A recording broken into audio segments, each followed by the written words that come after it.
going on? Thank you so much. Pay like $1 million. Shout out TMZ, you up? Let me check out that rig. TMZ stands for the Mayweather Zone. How'd you find me, bro? I got my disguise on. I love my TMZ family. Welcome to TMZ Sports. Babcock here. A day after Cardi B announced that she was expecting a baby with NFL star Stefon Diggs, well, it turns out that he might have just had a baby with another woman just a couple of months ago. A baby that nobody knew about, at least not publicly. According to court documents we obtained, a woman named Eileen Lopera. She goes by Lord Giselle on social media pages. She's a model. Yeah. In these court documents, she says she had a baby with Stefon Diggs in April. Okay. But she filed a petition to determine parental relationship when she was still pregnant back in December of 2024. So if you do the math, she was roughly 4 or 5 months pregnant when she filed this petition. Okay. Now, Diggs responded on July 14th, where he lists so a few months after the baby's born. He lists the baby's birthday as April 2nd.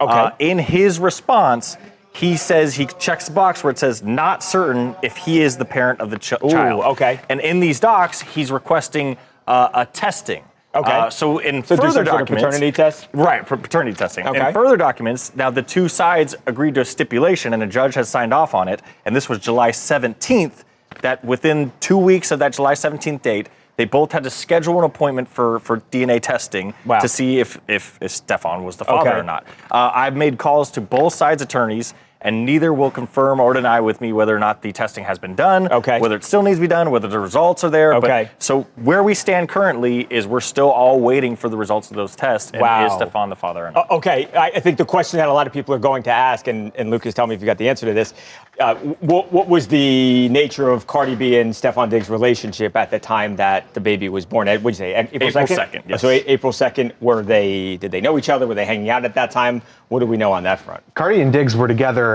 as early as late 2024. And then we know that they were together in May because they went to a New York Knicks game together. They were sitting courtside. That was like the first time they really, I know they were seen on Valentine's Day, but that was like the first time that they kind of hard launched their relationship, right? Right, as in they knew they were going out in public, they were going to be seen together, and they did not care. You know, that kind of thing. But yes, we did see them on Valentine's Day, and people were like, whoa, what's going on here? This is a new couple. But all this going on, and Diggs is still, very excited for the baby on the way with Cardi B. He was actually asked about it on Wednesday at Patriots practice, and he was downplaying it a little bit, being like, I don't want to get too much into my personal life. But then he did go onto the Instagram comments and on one of Cardi's posts that's promoting her new album coming out. He goes, 100% team boy, proud of you, staying focused, thinking of Spanish names right now. So we'll see what that comes up from it. So he seems excited about it. I think he is generally is a private guy, and I think that was clear.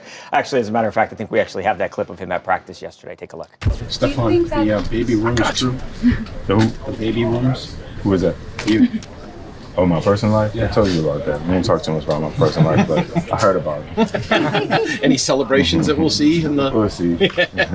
So there it was. He's a really personal guy. Clearly, you look at the comments, he is excited, I think, about the pregnancy. And no one is suggesting that he did anything wrong here. I mean, do the math, go from April and deduct 9.5 months. And like Lucas said, they were together in late 2024. So it's very possible that he had, and we don't even know if this is the fact or not. He's saying, I don't know, but he seemingly had a relationship with this woman, the model, and it ended, and then he got with Cardi B. So again, no one's suggesting that anything is wrong here or he did anything untoward. But the bottom line is, again, it's 24 hours after Cardi B goes on CBS this morning and she announces with Gayle King that she's having the baby. She's so excited. I feel safe with him. And now he is dealing with this. Shaquille O'Neal and Master P, both of the legends are running college basketball programs, and they are in just a couple of weeks going to face off against each other in a big exhibition basketball game. And I think it's something that we here at TMZ Sports, we were very involved with. So a couple of weeks ago, Master P hosted our TMZ After Dark tour. While he was on the bus, sort of taking the people around LA, having fun, partying, he was asked about a potential matchup against Shaquille O'Neal's Sac State team. Master P issues the challenge. A couple of days later, I had a chance to sit down with Shaq, and I said, hey, Shaq, P challenged you. You have any interest in playing him? Here's Master P and Shaq. You know what? Me and Shaq is boys, but I know, like, we got on the phone and we was talking about Sacramento playing University of New Orleans because his son played for the University of Sacramento. Talked to Mike Bibby, and it's something that we want to do, but I think both our schedules, we already made our schedule, so I don't think it could happen this year. But if y'all want to see that, y'all need to call the NCAA and say, look, man, at least let us scrimmage each other this year. I think that'll be big for the culture. In New Orleans, Shaq and Master P at the University of New Orleans and University of Sacramento, that would be crazy. You tell Master P when we do this game, if we're allowed to put a little wager on it, I'll put whatever. There we go. You tell him that Shaq D's and that no limit money should be about the same. So if we're allowed, I don't know how that works, but listen, Master P has been a long time friend of mine. I'm proud of what he's doing, in New Orleans. And if the NCAA allows it, I would love to get a scrimmage game this year. All right, so there it was. Master P again. He issues the challenge. Shaquille O'Neal accepts.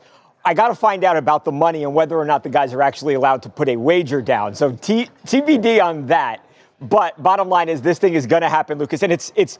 I thought, okay, they'll do it next year. No, they're doing it this season in just a few weeks. Yeah, just a few weeks. A quick turnaround. But in all honesty, this makes complete sense.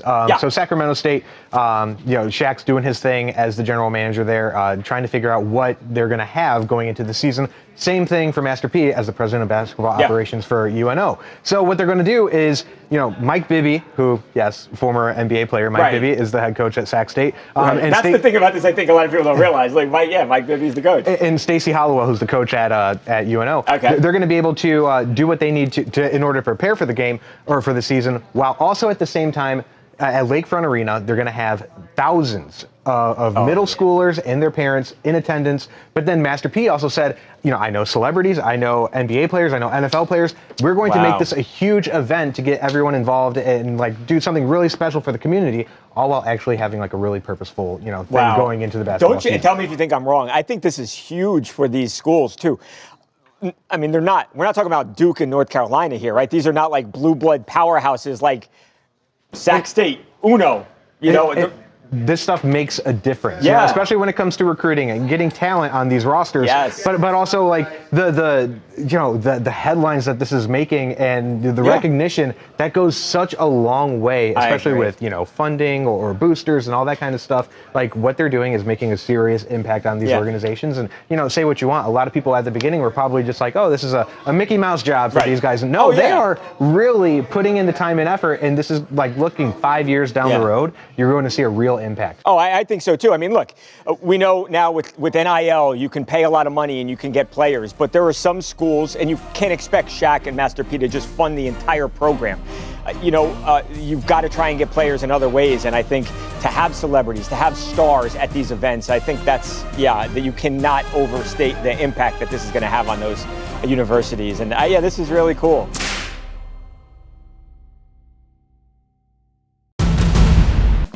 Coming up, the one and only Floyd Mayweather joins us. His thoughts on Crawford's win over Canelo, plus his legend versus legend fight with Mike Tyson. Money Mayweather joins us next on TMZ Sports.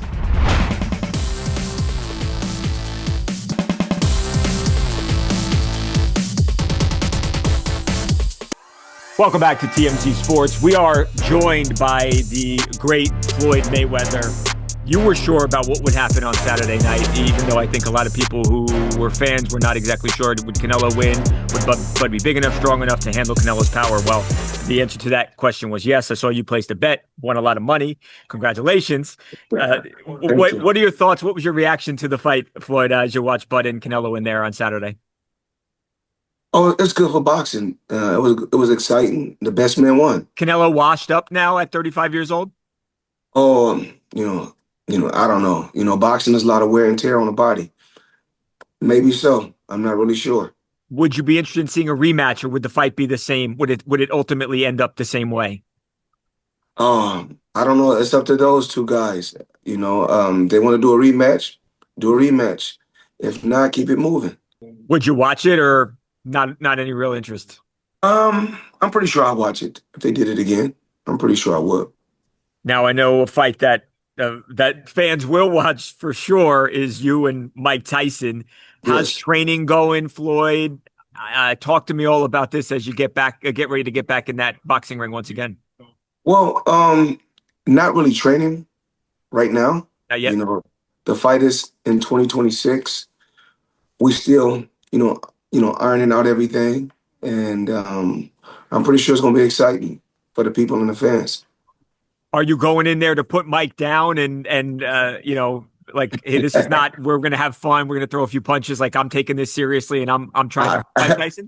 I don't know. I just want to get the fans what they want to see, excitement. So I'm pretty sure it's going to be an exciting event, and people from all around the world is going to enjoy it. Last time we see you in there, do you think we've got? I don't know.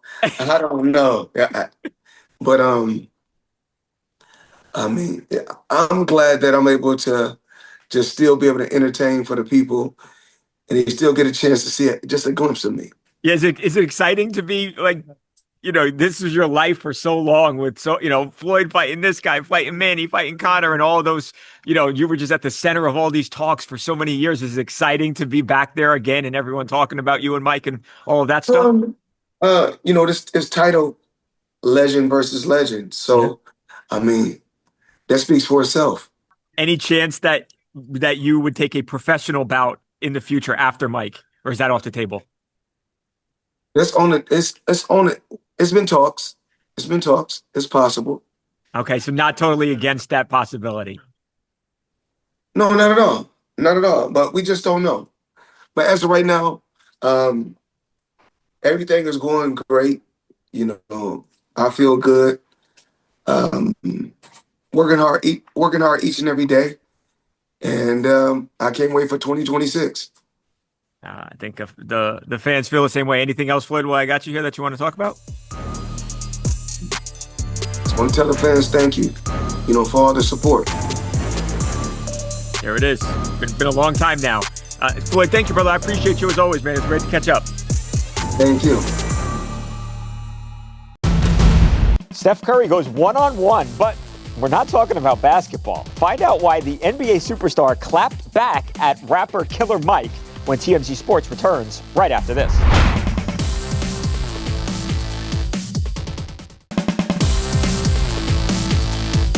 Welcome back to TMZ Sports. Steph Curry and rapper Killer Mike are beefing with one another. They are feuding.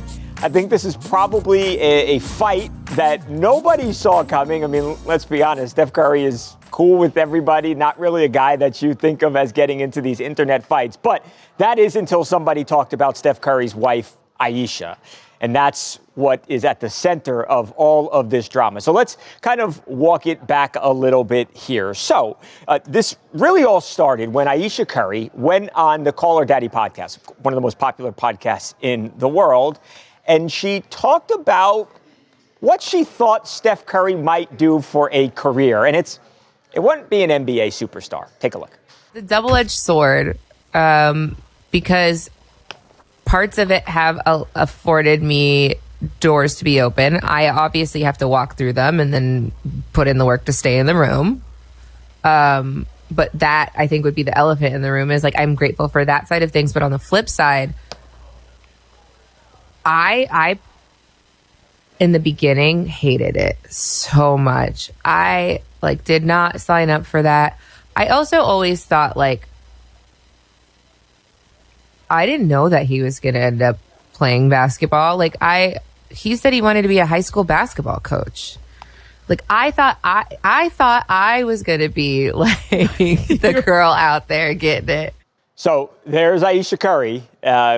A lot of people saw that interview, watched that interview, and said, it almost sounds like she's jealous of the adulation that her husband, Steph Curry, receives. Well, somebody who definitely came away with that as the takeaway was a guy by the name of Bookie Woods. Bookie Woods is a TikTok star.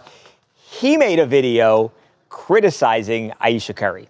Take a look. I don't know if anybody else noticed this, but Ayesha Curry is putting in maximum effort to let the world know that she is struggling with trying not to cheat on her husband. And because she can just smell an opportunity to embarrass this man, because she gets on every interview telling everybody about just how frustrated she is with his success, how frustrated she is that women desire him, how much she wished it was her being lusted after. She wants to go be Glorilla or something. Like, we get it, bro. Just go drop an album or something. Like, stop embarrassing this man, bro. It is getting pathetic. Go drop an album or something. So that was Bookie Woods. Edward, now that kind of brings us to the Killer Mike portion of this, because Killer Mike sees that video. And he goes into the comment section and writes, Bookie said she want to go be Glow. Man, Steph doesn't deserve the embarrassment, for real. God bless him. Okay. So, wasn't the most aggressive thing ever. No. But Steph, for some reason, felt the need to clap back so at that. Steph sees this. Steph goes. Or someone tells him. Somehow he gets a hold of it. He goes right underneath that comment and ats Killer Mike and says, "Nah, not you, Mike. I'm cool staying silent and letting these other clowns have their moment. And you're the worst of them." He ats Bookie Woods. But you're better than that, Killer Mike. Stay in your lane and let God keep blessing me like he is. We're good over here. Deuces. Wow. Okay. So Steph clearly not happy that Killer Mike, I think my takeaway is I expected that from Bookie Woods, who, I'll be honest, I was not familiar with Bookie Woods before this. Not either. So I don't know if this is something that he doesn't do. He did not expect it from Killer Mike, and he is not happy with that. I know, and tell me, Lucas, too, if I'm wrong here, that this is a criticism that a lot of people, I hesitate to say, have had of Ayesha Curry. Yeah, this isn't coming out of nowhere. This isn't the first time we've heard anything like this. She's jealous of his success? Some people are saying that, but I think that's absolutely ridiculous. But, it's just one of those things that people pick apart interviews or comments made, and then they put it all together, and then they start to think, maybe there is a narrative here, maybe there is validation to this. But it is funny because Ayesha, was an actress at the time, or that stuff, and she had big career goals, and I think she has done an amazing job for herself. But she's got some restaurants, I don't think there's any jealousy by any means. But also, when she says, "I had no idea he was going to be Steph Curry," no one did. Right. No, exactly. No one did. Right. So what's that little kid at Davidson? You're like, but this guy's going to be a great. To see this TikTok and stuff, it's not like, whoa, let me look into this real quick. It's just, and also the internet loves to hate. And they're an ideal couple. They're perfect. They're, he's such a superstar, and she's so great at what she does too. And then they're so supportive of each other that, people love to find the littlest things that they can in order to have some entertainment on their behalf. Another reminder that TMZ Sports is now streaming daily. We'll take you inside the newsroom for all the new TMZ Sports live stream, where you can join the conversation yourself. Check us out at 4 p.m. Eastern, 1 p.m. Pacific weekdays on the TMZ and TMZ Sports X accounts and YouTube channels. But first, this may be the video of the week. Two-time Super Bowl champ Shaquille Barrett finds his toughest test yet. His baby daughter's diaper. The amazing footage coming your way next on TMZ Sports.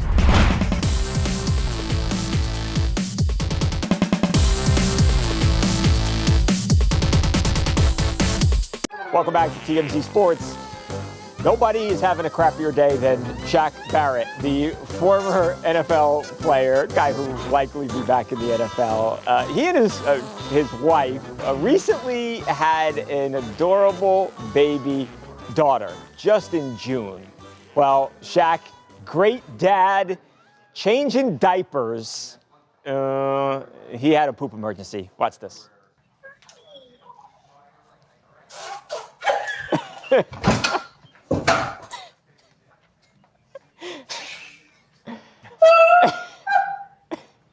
You gotta throw the chair in the trash now. You gotta handle her right there. I gotta take a shower. So there was Shaq literally jumping over the seat, making it fall over. That was captured on a nanny cam that they've got set up in their home. It was very much real. We know it's real because we've got photos of the actual couch. It's nasty. It's so disgusting, so gross. We actually had a chance a little bit earlier to talk to Shaq Barrett, and he basically gave us a play-by-play for what happened. So like a lot happened in the 1 second that I had to. I heard a fart. I looked to see if I had to like cover up for poop, and then I looked initially. Like when I initially looked, I was cool. Nothing was coming out. Then a half second later, is a stream spraying towards me, and then it's like some that's like falling right down, and I see it going straight down to the diaper, and something coming to me. So I just reacted. I was looking forward to poop coming out, but not like poop spraying. Like I thought that would have been something that you only had see in movies. So once that happened, like I was in disbelief. So I jumped, fell back, felt a lot of moisture on my legs. I ain't even want. I kind of looked. I ain't even want. Like, man, I'm just gonna take a shower. I ain't want like I walked like I was limping because I felt moisture. I ain't wanted to drip off my legs or anything and track it through the house. So that's why I was like limping on the way off. So yeah, it was disgusting. Can't believe that happened. Way too much detail, Shaq. You knew it was going bad when the fart happened, and he was exactly right. I guess that's the kind of thing that happens. I don't think I've ever changed a diaper before, but yeah, I think a lot of people thought that this was fake or this was a prank. Do we have the photo of the couch? Because once you see, there it is. It's green. It got on his leg, like he said. He washed it off. He took a shower, and I think ultimately everything was okay. But that's what happens. He loves his kids. Sometimes you get a little poop sprayed on you. I'm a lawyer.